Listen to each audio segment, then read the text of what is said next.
Əlbəttə, ancaq maraqlıdır ki, İlham Əliyevin danışıq və hərəkətlərinə baxanda hiss olunmur bu adam aclığa sürüklənən bir ölkənin dövlət başçısıdır.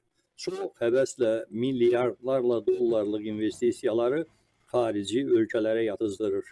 Bu adam vəziyyətin ciddiliyini başa düşmür, yoxsa Azərbaycan xalqının hökumət haqqında nə düşündüyü umurunda belə deyil. Əhməd bəy, həqiqətən də başa düşmək çox çətindir. Necə ola bilər axı bu ölkədə milyonlarla insanın daimi işi yox, yaşlı insanları 220 manat qocalıq müavinətinə möhtac ediblər, əlillərin əlillik müavinətinə göz dikirlər, Qarabağ veteranlarını 80 manatın ümidinə qoyublar. Amma dövlətin pulları dünyanın dörd bir tərəfinə elə xərclənir ki, sanki Azərbaycan böyük bir xəzinənin üzərində oturur. Nə deməkdir bu? Bax, mən bu barədə ayrıca yazı yazmışdım. Azərbaycan İtaliyadan neftarıma zavodu alıb. 3 milyard dollarlıq deməli sərmayə qoyub İtaliyaya. Azərbaycanın özünün iqtisadiyyatına bu ilin 9 ay ərzində 446 milyon dollar cəmi bütün mənbələrdən, xarici mənbələrdən sərmayə gəlib. Baxın ha, bizim təkcə Azərbaycan dövlətinin SOCAR-ın vasitəsilə İtaliyaya qoyduğu sərmayə Azərbaycana gələn bütün xarici sərmayələrdən 7 dəfə artıb. Yaxşı, bu dövlətin pulu varsa, SOCAR kimindir? Bu dövlətindir. Bu dövlətin pulu varsa, bu ölkədə iş yerləri açır.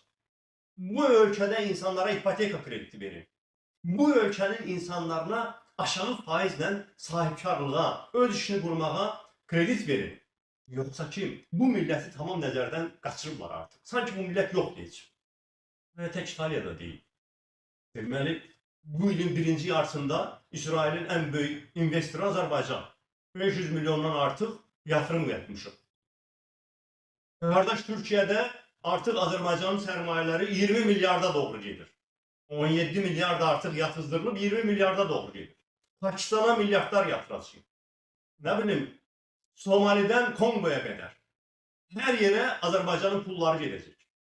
Bilirsiniz, mən bu dövlətlərin heç birinə qarşı deyiləm, xüsusən də qardaş Türkiyə. Amma bir anlıq düşünün siz. Siz düşünün bir ailə başçısını.